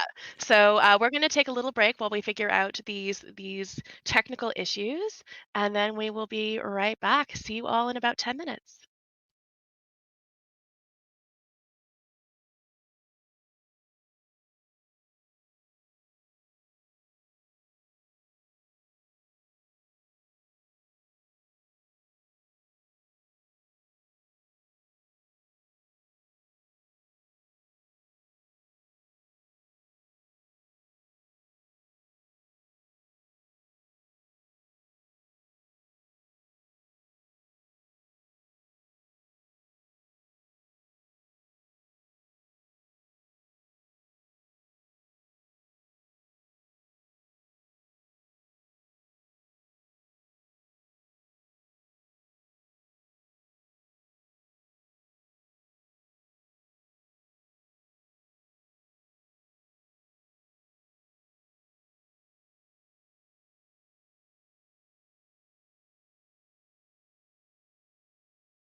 Welcome back, everybody. Thanks for your patience while we took a little break and dealt with some technical stuff. We have Logan. We can see and hear you.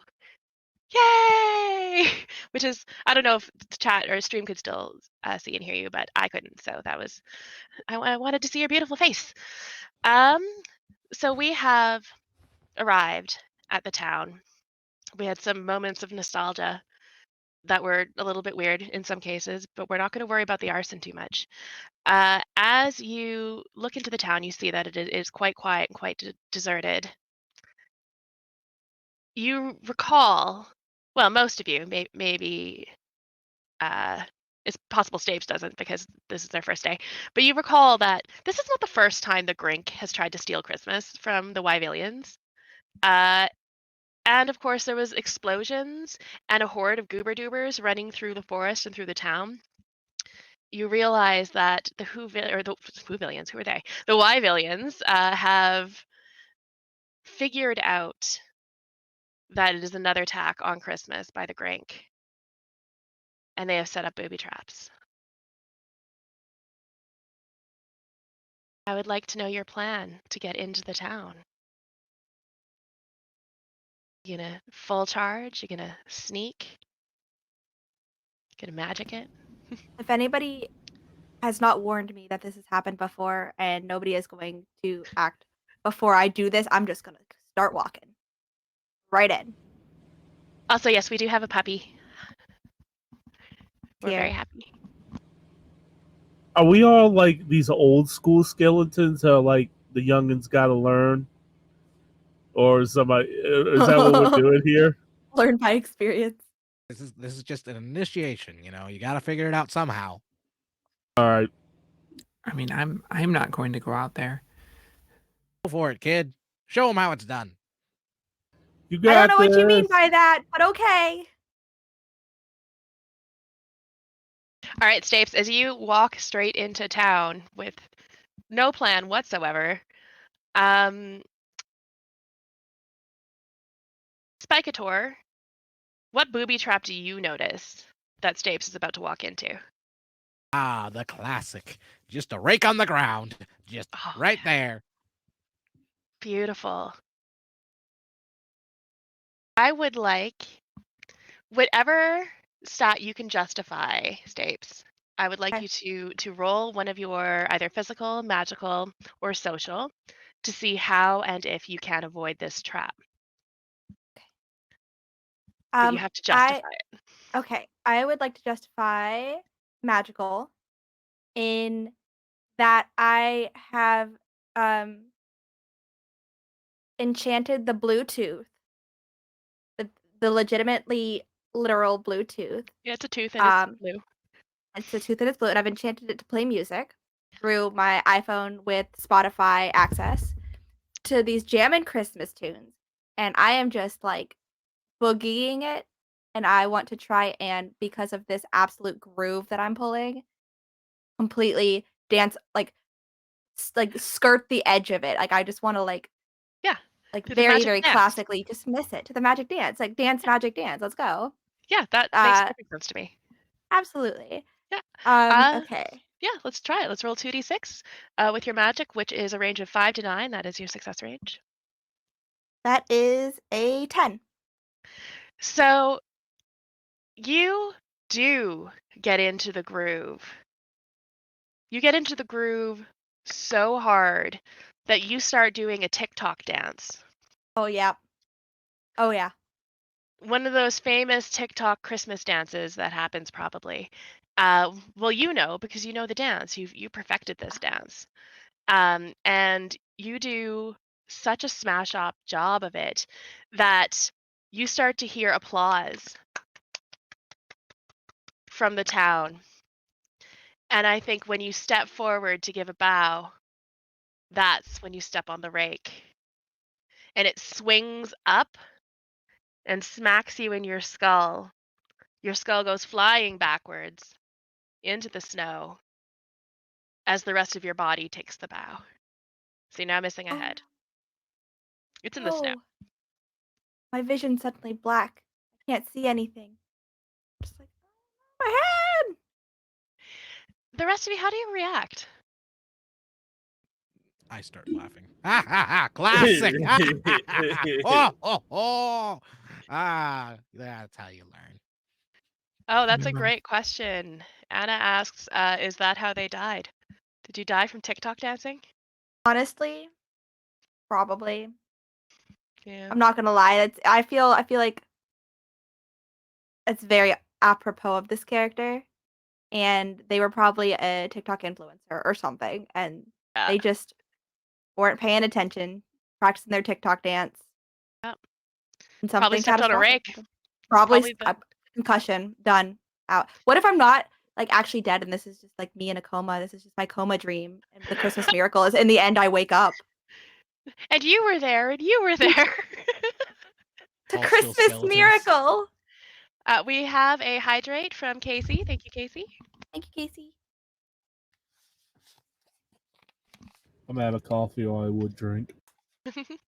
I'm out of tea.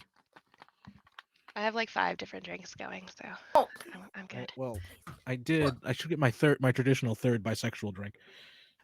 Yeah, you gotta have it. It's important. Are you also sitting in the chair normally, or are you sitting in a chair? No, No, of no. course. Why did I even My ask feet- that? My feet aren't allowed to touch the ground. What? Fantastic. So, you know that there's booby traps. Stapes just walked into one and lost her head. What's the plan now? Has it changed, or are we still heading straight in? First off, And can what? you hear me, Amanda? Yes. Okay, my system glitched out. Yeah, I noticed, but I think we're okay. I think everyone can hear you. Oh, Landon, that's an awfully nice grill over there, isn't it? It is. I go over there, and I am going to make the greatest barbecue of all time, with the point of people being hypnotized. And I want I want people to walk towards us so hypnotized that they spring some of the traps. Not all of them, but some of them. Clever. Clever. Yeah. I think this is actually you can justify if you can justify physical, I would say it's going to be magical using your magical awesome chef powers. But if you can justify physical, I'll let you have it.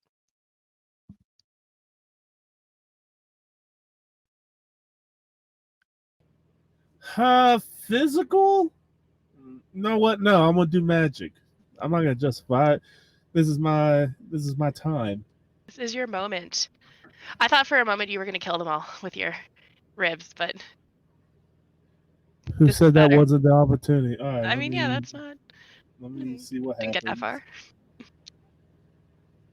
Shit, I got a 5. And your success range is 7 to 9. So you are, in fact, being too spooky. I'm going to give you a moment to think about how you were too spooky and what the problem was caused by that as you make I your got you. delicious thing. And we're going to pop over into Spikeator. Spikeator, what are you doing aside from laughing hysterically and maniacally?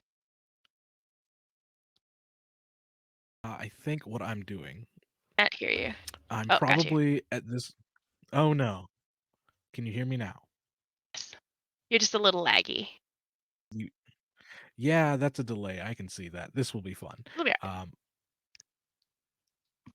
Let me just describe what I'm going to do, and then I'm going to refresh my page, and I'll be right back.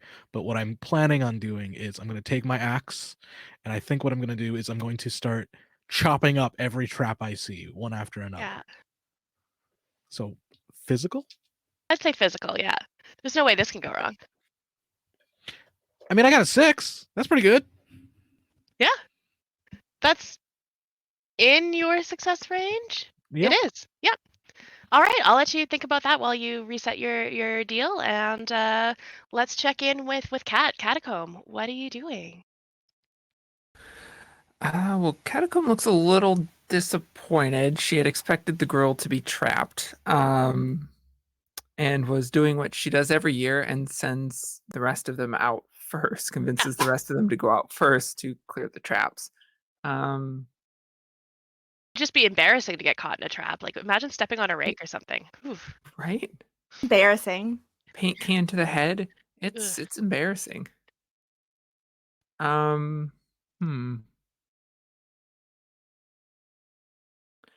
So with that failing, she's gonna make her way over towards Landon, trying to help draw attention to the ribs. They're just kind of hawking Like the rigs. Yeah. Will Smith meme. If there are any lights, I'll pull them down off a tree and kind of like make like an archway between two trees. And All right, I'm gonna get you to roll a social.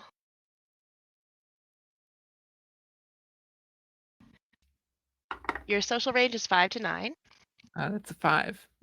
That is a success. So let's pop back over to Landon and see what happened before we figure out what happens with you. Cool. I've been thinking about this. And, he's a little bit of a singer, a little bit of a, when he's doing all his prep work. And maybe a copyrighted song of Friends on the Other Side is playing. And the reason why is when he pulled out his barbecue sauce and dripped it onto the ribs, a skull explosion went up, and people are like, "What the hell?" Yeah. And that's gonna stop them. Like the smell, the smell of the ribs and the look at like everything about it was drawing them in. But at that moment they kind of shook out of their hypnotic state and were able to retreat back slightly and not set off the traps. Um, while that's happening then, Kat, I think I'll give you an opportunity to try and turn the situation around since you succeeded on yours.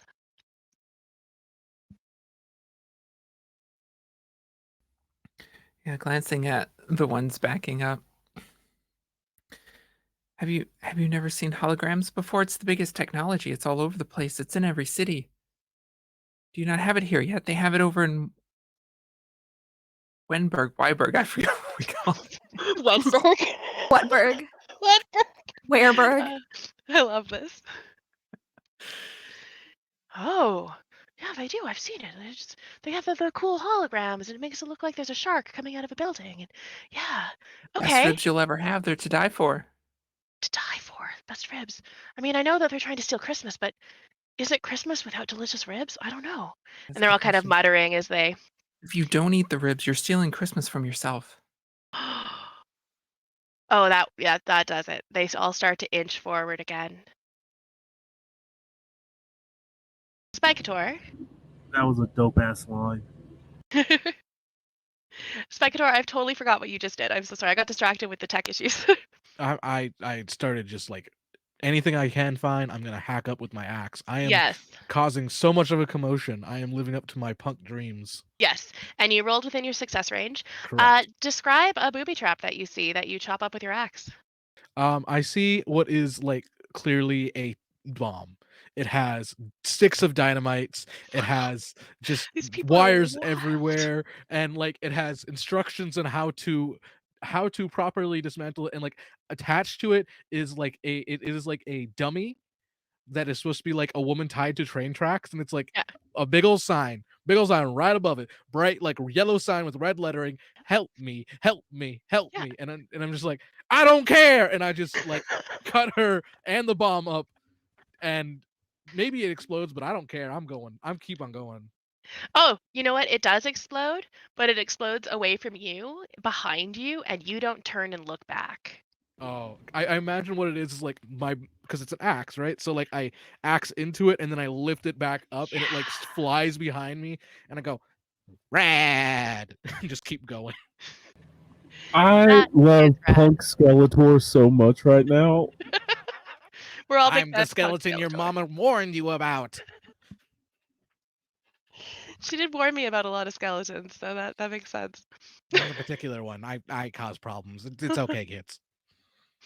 Yeah, cool dudes don't look at explosions. They blow it up and they walk away. And there is no cooler dude than Spikeator. I think that is very true. Stapes, you are currently headless, and you have just walked into a rake. What's your plan? Do Marco Polo with my body. Yeah. Left, right, but I don't really think I know which direction Yeah, I'm because you can't see, facing. you 'Cause I'm can't do like the upside. thing, so you can't look at your I fingers can't. to see. The body is in fact doing the thing though, Yeah, of course. but I can't see Yeah. the body doing the thing, and I don't know which direction my head is. It could be upside down, it could be, like, on the side, it could be right side up, I don't know. Yeah. So, these directions are completely useless, but we're gonna do Marco Polo with my body until hopefully, maybe magically even, Ooh. oh, I find my body. I love it. Let's roll magic. Alright. Let's see. That is Can a we say 9. I think that's within mine. I think so too. Isn't It it? is. Yes, it is. Yeah, I think Hey, Marco. polo! I don't know how my Yeah. body said polo, but it did magically. Magically. Yeah, that's how it worked, right? That's the magic, is that your body now can Exactly. talk. It really Um, did. it's really magical, actually. It's wonderful. I think Wait, we hold on, all. no, it's Christmas time, we didn't do Marco Polo, we did Jingle and Bells. Yes, of course. The Jingle Bells. Jingle bells. And you find your head. Do you try and put it back on your body, or do you hold it? I put it on my body. I think I put it back on my body, and then I had a little hat on top of it to hide the bald skeleton head, and so I put that on too, Yeah. like, if in case it fell off. Yeah, and I think it looks pretty normal. You look pretty good, I think. Magically somehow it comes together and it's great. We see the horde of people as they're starting to walk towards semi-hypnotic. Almost some of them are a little wary, but they're all walking towards the ribs. One of them reaches out and holds out a paper plate that they've brought out and it's got like holly wreaths or whatever around it. It's Christmas plate. And they look up at Landon holding out their plate. Rib me? you want some ribs? What kind of flavor you want? I got all kinds of flavors: lemon pepper, barbecue, the crashing of the economy, the proletariat. What are you looking for? I got all kinds. Well, Freedom from the capitalist pig. I think this Wyvillian steps forward, and as they step forward, they step on a trigger for a trap, and suddenly, out of nowhere, a giant log comes swinging down. And I would like you to roll a physical.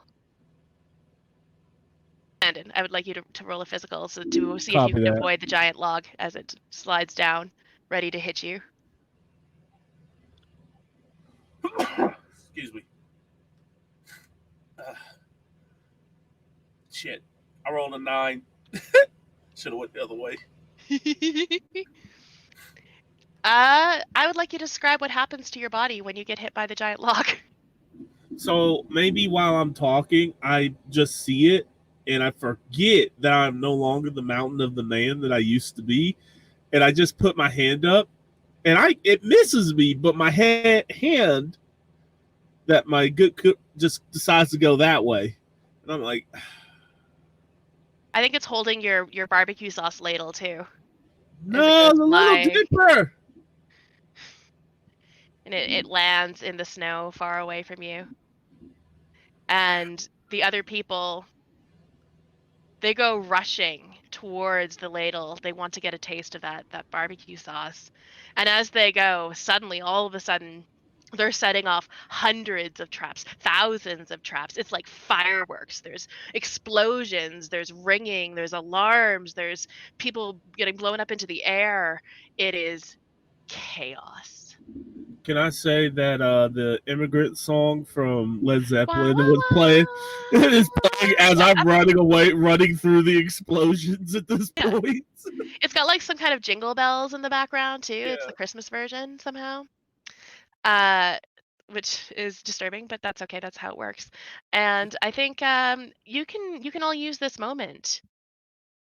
I mean, this is a pretty good distraction with all of the Wyvillians blowing up their town. This is a good moment if you want to try and steal some Christmas. I mean, there is a house on fire right now, right? We're just Oh gonna yeah, let it's that keep super on burning. fire Yeah. now. All Yeah. right. Where's the big Christmas tree? Oh, sorry. Oh Go yes. ahead. No, that was what I was looking for too. Yeah. It's good. It's good. Both of us. Let's go. Yeah, Yeah. there's a Yeah, it's giant Christmas tree right in the center of town.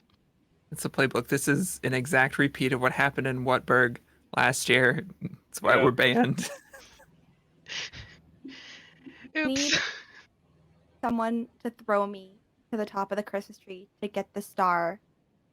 And or I am gremlin crawling up the tree. Whoever, if you guys want to help me throw, eat me. If not, I'm gonna gremlin crawl. I mean, I'll eat you. Throwing Bet. your character's always fun. Let's go. All right. All right. I'm going to get you both to do a physical roll. I want one for the throwing act and one for the maneuvering through the air to get to the star on the top of the tree, which is All obviously right. the symbol of Christmas. It's an 8. I got a 7. Got a 7 and an 8. Yes. We have succeeded. I would love this description. Landon, could you describe the act of picking up and throwing? And then we're going to get Stapes, you're going to take over and narrate the rest of that part. So, I see Snape's, right? Snape's like, I want to get to the top. I'm like, all right, hold on, bet. And I grab her like vertebrae, and I'll be like, do you trust me? Yes. Explicitly. All right, and then I start spinning around like I'm getting ready to do a discus throw, and at my third one, I just release her. I want to say like I just release her going forward, and I'm like, huh. This time this one stayed together. The last one came to bits. And so it's like the discus, but also what's the one? The shock put, I think, Yeah, with the shock ball. put, yeah. Because literally, like shapes would have been like curled into a little cannonball, and then you're like zoo, zoo, zoo, and then you release them up into the air, and they are zooming through the air, completely like perfect, like cannonball crunch. And then when they get towards like really close to the tree, they're gonna pop out like a starfish and just latch onto the tree right below the star and just yeah. Yeah, the star goes flying up into the air.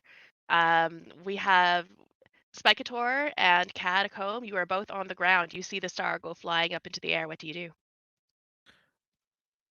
I'll chase that. Well, first of all, I want to say, has no one read comics? That was totally a fastball special. That was Hulk throwing Wolverine. That was what just happened.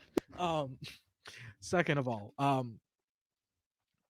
I see the ball, not the ball, the ball that was the skeleton, to be thrown onto the tree. The star is falling. I think I'm too chaotic to pay attention to that, and my instinct is tree, axe, tree, axe, tree, axe. Ah! Run, go straight for it. I don't care about that star. I'm sorry. So I'm gonna try and cut that tree down, if I may. Yeah. In fact, I feel like you are guaranteed to cut this tree down. What I'm going to get you to do is a physical roll to see if you can cut it down with chaotic energy, or if you get tired and you have to slow down while you do it. Well, I rolled a 4, which is just right outside my physical. Just right out, but you rolled it 4, so that's low, so it's spooky. So describe what negative consequence happens when you're chopping this tree down that happens because you're a skeleton. Yeah, I start hacking away, going crazy. Yes! And eventually I hack too hard, I hack too fast, and my arms are still attached to it, disconnect from the rest of my body. And I'm like, no! I can't even be dramatic with my hands. Just no! You're kind of like waving your shoulder as if you're, cursing, but it's not working. I imagine I now attempt to try to grab the axe with my teeth, but just not that good of a grip, Just not that good. Yeah, despite your excellent dental care. Yeah. Dental care it's mostly, I don't really need it to chew on things. It's mostly to look pretty. I don't know. Cosmetic. I get it. Yeah. We have a Catacomb. polishing. It's like we have a polishing thing to polish our bones to make them look nice and shiny. You got to get that ivory looking right. Yeah, you always look for your whole head. Actually, all your bones are very shiny. You look very nice. You gotta keep that bone shine going. I don't know. Catacomb. The star is flying through the air. We've got Landon having just done this awesome shot put throw. We have Stapes up on the top of the tree. What are you doing? So the tree is still standing, right? Yes. Slowly. It's slowly starting to topple. This is like in slow motion now. We have the tree starting to topple and it's taking it's taking Spikator's hands with it. It's falling down. I think actually maybe towards Landon. Uh-oh, Landon, now you're in trouble. And we have Stapes up on the top. And the star is flying through the air. We'll be fine. We'll piece them back together, and what we can't put back together, we'll put on the corporate car. There were hopes in Cat of setting this tree aflame, but now that we are bringing it down to apparently bring it home for some reason, she's going to rush after the star because nobody else is. You can still set it aflame. There's no way to saying you can't. The star will fall where it falls. She's going to run up to the tree and I think try and break two of the lights and shove them together after they're broken to Yeah. get a very I'm still- practiced motion. I'm still in this tree. Okay. You'll be fine. Yeah, I think this is also while the tree is still falling, you're somehow doing this. Time makes perfect sense. Don't worry about it. I would like you to roll. I'm going to let you to roll a magical on this one because this is again the magic of Christmas. That if you break two Christmas lights and you shove them together, it starts a fire. I'm pretty sure that is true. That checks out. Amanda, if she succeeds, I want to do something after this. I have Awesome. a speech. Oh, I love it. I love a speech. That is an 8. So in a very practiced motion, set this tree aflame. It's like you've done this dozens of times before. Allegedly. Yeah, weird. Important, allegedly. There's a flash of light and a sizzle sound, and the tree, because it hasn't been watered very well, just like that other tree here in town, bursts into flame. All the little pine needles start to burn up really, really fast. Landon, what do you do? This tree is on fire. You're standing below it as it's about to crush you in its flaming glory. Well, I want to sidestep it, and and as it falls behind me, I want to turn to the ravenous crowd of the whom Wyvillian. Wyvillians, and I'd be like, "Look at you, tearing yourselves to pieces for some barbecue sauce and Christmas. You have neglected the trees and the spirits of actual Christmas. Be shamed. We did not have to rob Christmas. You robbed Christmas from yourself. You have been lied to by the corporate masses and so-called tricks." Sorry, I was also playing 77, and I got done talking to the Alpha Centauri guy yesterday, so I got that energy going on. Be shameful as you look at you crawling and writhing on the ground. Have you forgotten yourselves? Stand up and be proud. Love thy neighbor. I want the Santa Clauses to come behind me. We have declared war on the corporate mass of Christmas. Come and join us, brothers and sisters. War on Christmas. I'll roll social. I don't want you to. I just want this to succeed. Okay, yeah. This just happens. I hope everyone has their Starbucks cups in hand. This war on Christmas. Oh, they start to throw their Starbucks cups into the fire of the tree, actually, because they're doing war on Christmas. But only the only ones that they're burning are the ones that have Christmas symbols on it. You're right. Yeah, it's complicated. There's no ethical choice in capitalism, so It's a start. It's a start. It's a start. Well, get them on the Christmas bandwagon, and then we can get them further in. So I think at this point you have the star. I think we have escaped from the tree. Landon, you've just given your wonderful speech. Spikator, I don't know if you've got your hands back, but at least they're not on fire. It's okay. I think this is a Christmas movie, so you'll all get a final thing to say. this is what you've learned from your Christmas experience, or whatever you want to say at the end of this movie. And I think we see the. I'll do a stinger afterwards. Yeah, we'll do. So I'll give you a minute or two to think about what you're going to say, and then we'll do our last little bit of this game. After the last little bit of this game, we'll have the announcements for who the winner of the draw is. So please stay tuned, and we'll do that. It's going to be exciting. All right. Who wants to go first? I'll go first. All right. I think Spikator has recovered his arms. How, we don't know. We don't care. It's not important in this moment. What is important is that he has his axe. The tree has been slain, and people are burning Starbucks cups. If he could cry, there would be abundance of tears. Unfortunately, he is just too, he's a skeleton man. And he stands proudly with his axe over his shoulder and says, "This is for Union 112, the Skeleton Division!" And just like starts wailing on his axe, just playing horrible. He doesn't know how to tune his guitar. He never did. The guy who did it died earlier, but he became a ghost. Everyone I love becomes a ghost.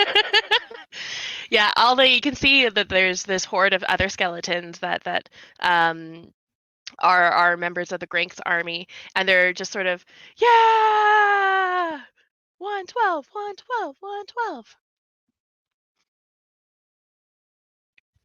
Just zoom out of me as I like play. Just shred, yeah. Yeah. Stapes. As the Go ahead. Sorry. oh no, saying as the this is quite the first day.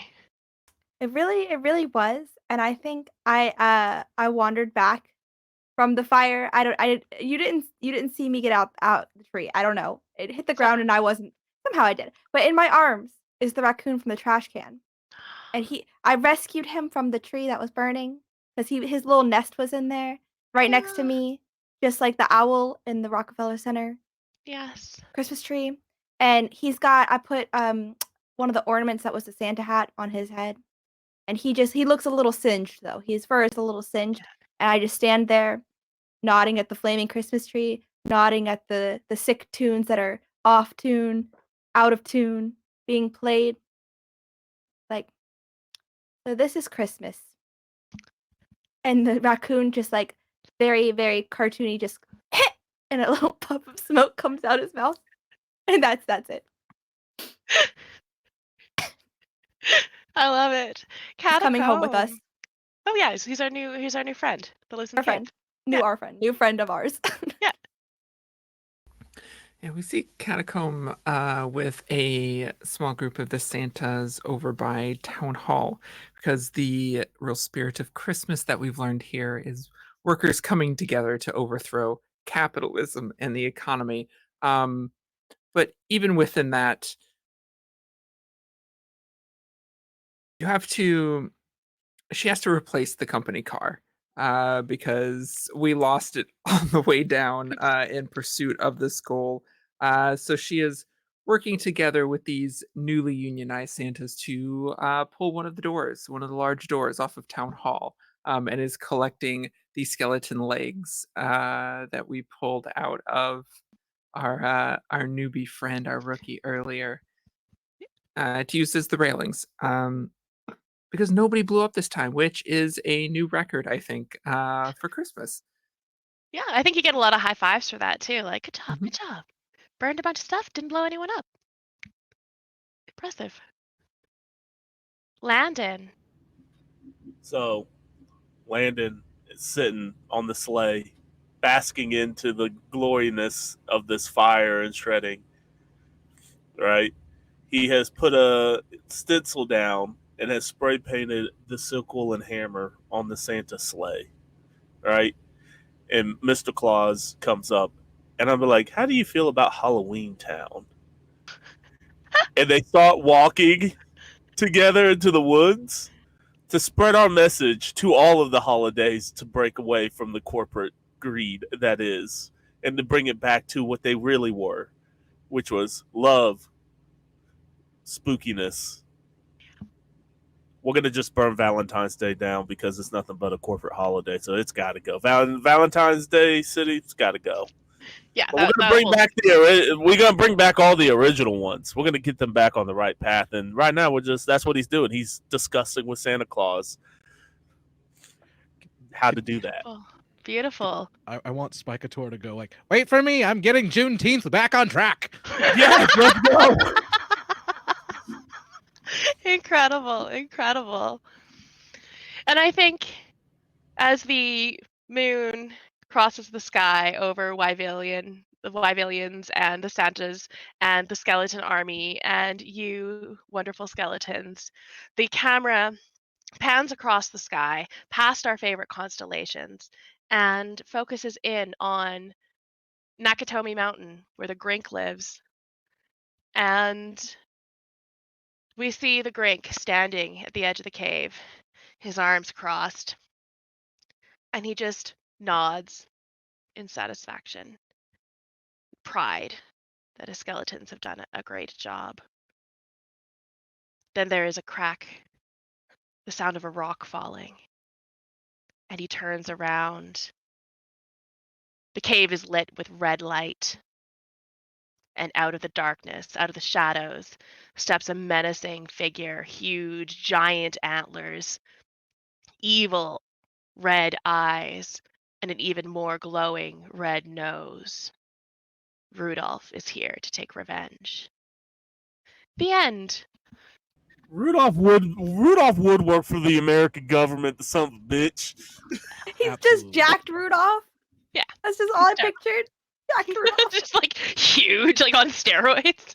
I don't know why I pictured him like walking on two legs bipedal, like just buff out of his mind. I don't. Because that was a Just commercial. veiny. That's an actual commercial of Is like it Rudolph. really? Yeah, it's a commercial. Okay. I forget who did it, but that's why. Well, we just got a hydrate from Nate. Thank you so much, Nate, for the hydrate. So we're going to take a little sip. I'm out of liquid. I've drank it all. That means you're hydrated. That's great. I mean, I will drink on the tears of my enemy. That is also great. And then I think before we get to the drawing, because that has to get set up and everything like that, so Taylor is gonna take care of that, and we'll just go around the table and have everybody introduce yourselves, say where you're from, where we can find you, what you're up to. I don't know, cool fact. I don't know, whatever you want to say. I can start. My name is Amanda. You probably know me from running Numbskulls on this channel or playing various other games here. I also hang around on the Gauntlet Discord or basically anywhere I can get into a game. You can usually find me online at I Am a T-Rex. I'm also on the Bad Bird site under No Amanda Stop, STAHP. You can find some stuff that I've written on Itch. You can find some stuff I've written for the Gauntlet at the Gauntlet. Yeah, that's all I gotta say about me right now. Let's go over to Anna. That is me. Hello, I am Anna, aka Archival Dust Bunny most places on the internet. I'm a queer and trans advocate, museum worker, and TTRPG performer, producer, and podcaster. You can find me on Twitter at Archival Dust Bun and everywhere else, including Blue Sky and Instagram at Archival Dust Bunny. As far as where to find me around, I'll be back here on Lost Caravan on the 26th, playing some more Lancer. Annoying hoop as I always do with Lancer builds. So if you want to see me do that, come and check it out. Over on Glyza's channel on Thursday evening, we'll have the second episode of our brand new Monster Care Squad ongoing series. Very fun little show. We're aiming to be the longest ongoing Monster Care Squad show. So come and check us out as we head towards that goal. New Year's Eve on the 31st, we'll be back on Thorny Dryad's channel with U-Force Inheritance, our Masks actual play. Wonderful group of characters and cast members there. Play a protege with far too much responsibility on her shoulders, but we have all of the teen drama, trauma, and romance you could ever want from your young superhero shows. So catch that if you are available. The other thing I want to mention tonight is Bloom and Blight. If you enjoy magical girls and queer stories, the stories about guilt and how that affects you and others, and finding hope again after devastating defeat, check out Bloom and Blight anywhere you normally get your podcast. It is our Girl by Moonlight actual play. I'm kind of all over the place with my announcements. I apologize. But find that anywhere you normally get your podcast on all social media at Bloom and Blight. And of course, if you want transcripts, character information about Aliva Bay, or a link to our community Discord server, check out our website, bloomandblight.com. But I'm in that. I play the Dream Oracle Larkspur. Logan is in it as well as the lovable emo Wolfsbane, who has gone through a lot this season. A But lot. yeah. To see Uh, everywhere else I am, follow me on social media. Awesome. I'm always so impressed by how quickly you could rattle that off because you do so much stuff. It's always impressive. Just a reminder before we continue with our outros, if you do donate, there is still a little bit of time to donate for the charity to get your name into the draw for the wonderful gift thing, or the gift bag, the wonderful gift that you could win. It is $10 to get into the draw. And if you go to the Twitch on the chat, Taylor has just posted. So you have until the end of these outros to get that in there. So time is a ticking. Speaking of the outros, Elsie, let's hear about you. Oh my goodness. Oh my goodness. I wasn't thinking I was next, but here I am. I'm going in I the order you are on my screen. Oh, okay. So, hi, I'm Elsie. You can find me at Optimistics on all social media. I think it's spelled to the right of me, or left of me on. It does. You know what? It doesn't matter. Where am I? Who am I? I don't know. I'm pretty much done for the rest of the year, except for on the 30th, I'm on Singularity Roleplay with King's Gambit, which is our spies game, but we're playing outgunned, and it's really cool. I missed last session because I had to work. I don't remember. But we'll see what's going on there. I play a feral little gremlin child. And then I have not received my work schedule for the rest of January, but work permitting. You can find me on the 6th on the Lost Caravan playing Cypher around 2 p.m. And then at 6 p.m. I hop back over to Singularity for our Speakeasy Conspiracy game, which is our Call of Cthulhu campaign. I got shot last episode because I wanted to kiss my fiance, who is apparently evil, which I knew because I made that NPC. And everybody knows how much I love you. Anyways, my friend Cass's character shot me, and now I've been taken away from him, and I'm very mad at everybody. So we'll see how that goes. I have a hair in my mouth, and I think it's my dog's, and I can't get it, and I just keep swiping at it. It's the worst day of my life. Oh my god, huh. I got it. Anyways, I'm an absolute disaster. This is very on par for me. On the 8th, and every other Monday following then, for who knows how long, we are starting season 2 of our no longer Dustgrave campaign because we finished Dustgrave, the module, but it is our Lancer game, which has been extended because we just won't let Hoop quit. And so we have bullied him into another season. And I play Min, your resident NHP iconoclast. Her boyfriend is an NHP. I don't know what he's doing. It's very bad, whatever it is, probably. Wow, Elsie dating a bad guy. What's going on there? I don't Why know. are you messing What? with AIs? He's not.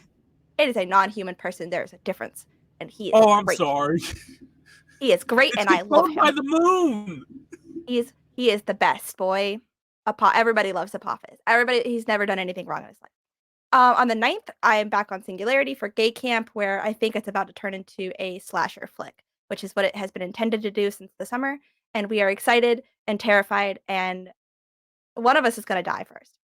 It's probably going to be me.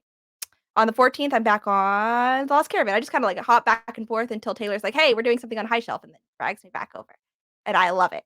And we're playing Deathmatch Island, which is super exciting, super fun. And it's like the Hunger Games meets Battle Royale, and I've never played, but what I rolled up so far is a cheer coach. So that's going to be fun.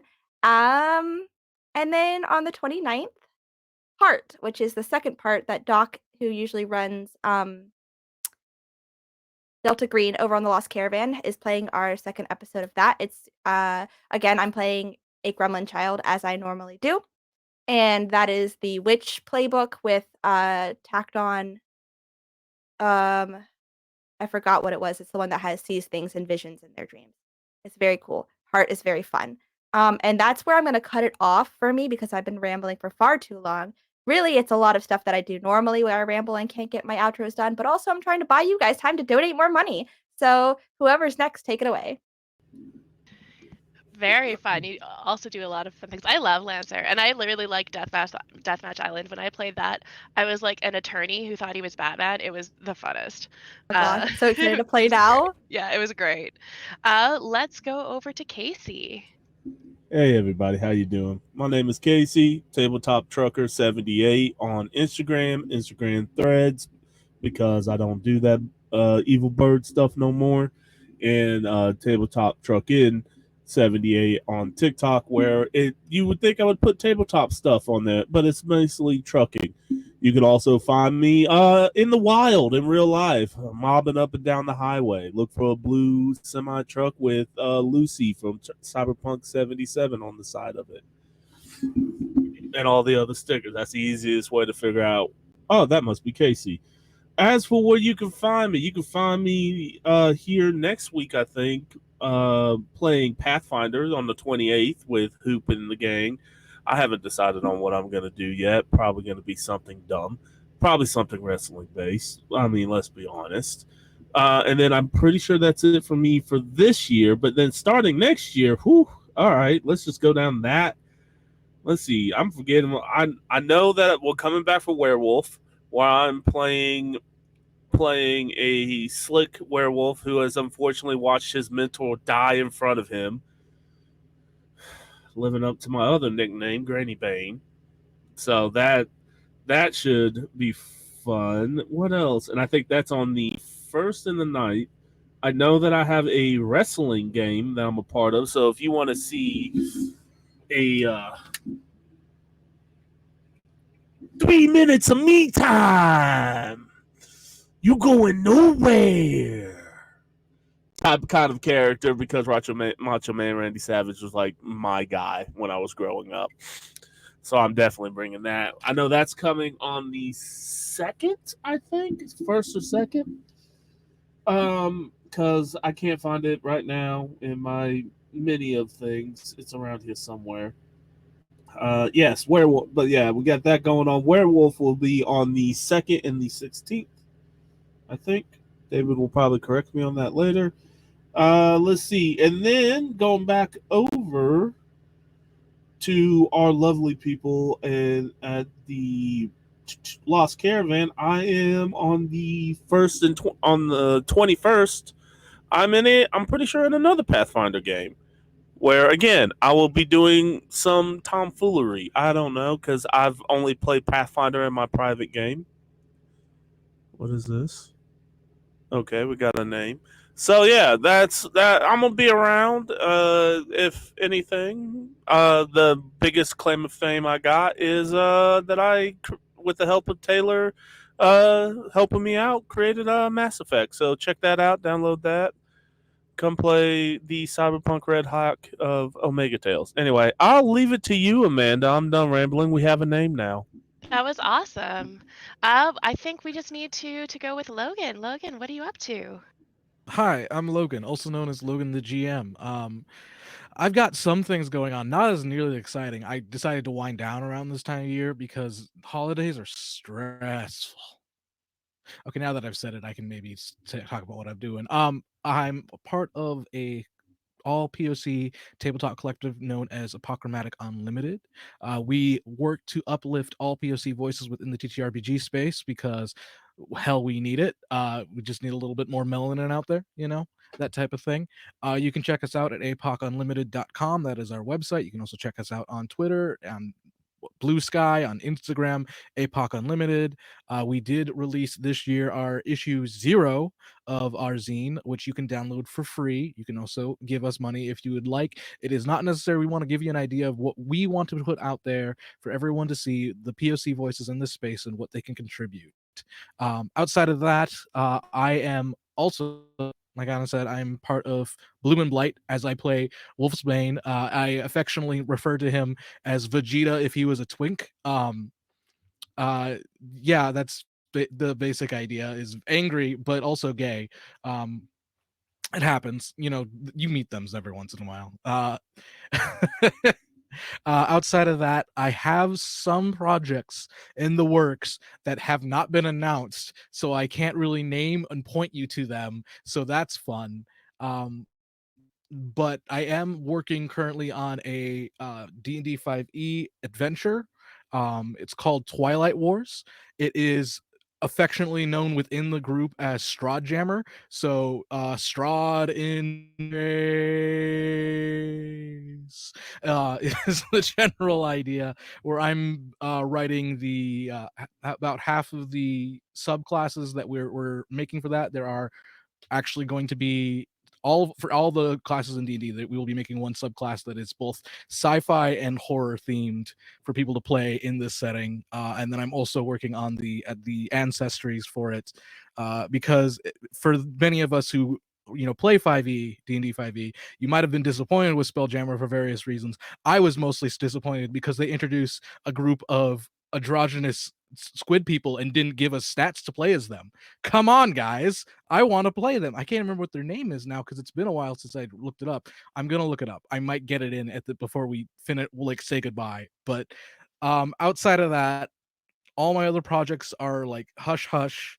I will give like the warning. I'm planning on rebranding this year, so everything I've ever said retroactively will no longer be valid. So keep close attention on me now. Follow me now. Yes, follow all of these wonderful creative people because they do so many wonderful cool things. Um, that's all of us. Big thank you to Taylor, who is off screen managing all of this for us and managing all the breaks and telling me what I'm supposed to be doing and why, because I don't, usually do announcements or anything. So this is exciting. I feel like I have a lot of power, but Taylor's reining me in. We do, in fact, have a winner. We have a winner for the big draw. This is um, the big fundraiser that HSC does every year. Taylor, how much money did we raise in the end?